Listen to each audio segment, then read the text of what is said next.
खुमगाव येथे अवैध देशी दारू विक्रेत्यावर कारवाई। नांदुरा प्रतिनिधी।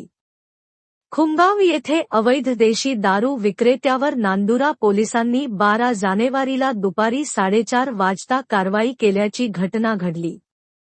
खुमगाव येथे मोठ्या प्रमाणात देशी दारूची अवैध विक्री सुरू असल्याची गुप्त माहिती नांदुरा पोलिसांना मिळाली होती।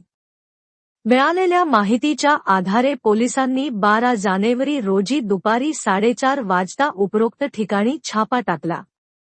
त्यावेळी आरोपी राजेश हरिसिंग डाबेराव वय 40 राहणार खुमगाव हा देशी दारूची अवैध विक्री करताना रंगेहात मिळून आला।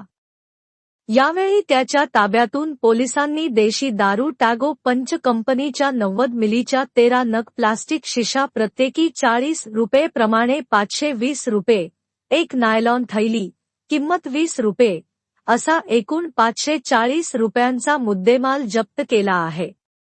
या प्रकरणी नांदुरा पोलिसात आरोपी विरुद्ध महाराष्ट्र दारूबंदी कायदा 65 इ कलमान्वये गुन्हा दाखल करण्यात आला असून पुढील तपास पोलीस अंमलदार जाधव हे करीत आहेत।